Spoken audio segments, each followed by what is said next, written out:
ലോക്സഭാ തെരഞ്ഞെടുപ്പിന്റെ അഞ്ചാം ഘട്ടം നാളെയാണ്. 6 സംസ്ഥാനങ്ങളിലെയും 2 കേന്ദ്രഭരണ പ്രദേശങ്ങളിലെയും 49 മണ്ഡലങ്ങളിലാണ് വോട്ടെടുപ്പ്. യുപിയിലാണ് അഞ്ചാം ഘട്ടത്തിൽ കൂടുതൽ സീറ്റുകളിൽ പോളിംഗ് നടക്കുക. 695 സ്ഥാനാർത്ഥികളാണ് ജനവിധി ഇടുന്നത്. ആർ രാകേഷ് ആയിരുന്നു വിവരങ്ങളുമായി ന്യൂസ് ഡെസ്കിൽ നിന്ന്. രാകേഷ്, നാളെ അഞ്ചാം ഘട്ടം ആരംഭിക്കുന്നു, എന്തൊക്കെയാണ് വിവരങ്ങൾ?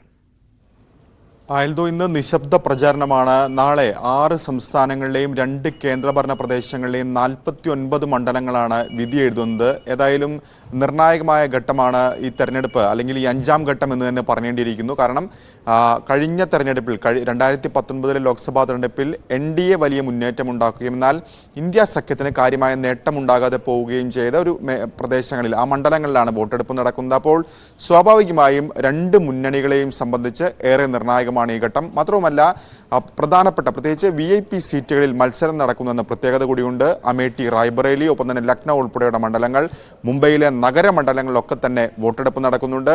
ഇതിന് പുറമെ ശിവസേനകളുടെ ശക്തി കേന്ദ്രം, പ്രത്യേകിച്ച് മുംബൈയിലെ നഗരമണ്ഡലങ്ങളിൽ വോട്ടെടുപ്പ് നടക്കുകയാണ്. അപ്പോൾ ആരാണ് യഥാർത്ഥ ശിവസേന, പ്രത്യേകിച്ച് ശിവസേനയുടെ പിളർപ്പിന് ശേഷം നടക്കുന്ന ഒരു തെരഞ്ഞെടുപ്പ് എന്ന പ്രത്യേകത കൂടിയുണ്ട്.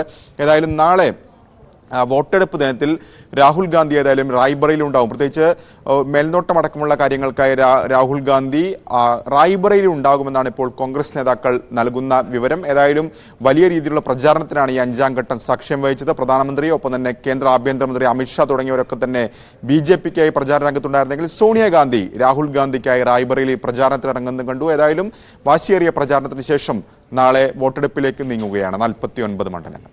ശരി, ആർ രാകേഷാണ് വിവരങ്ങൾ പങ്കുവച്ചത് ന്യൂസ് ഡെസ്കിൽ നിന്ന്, നാഷണൽ ഡെസ്കിൽ നിന്ന്.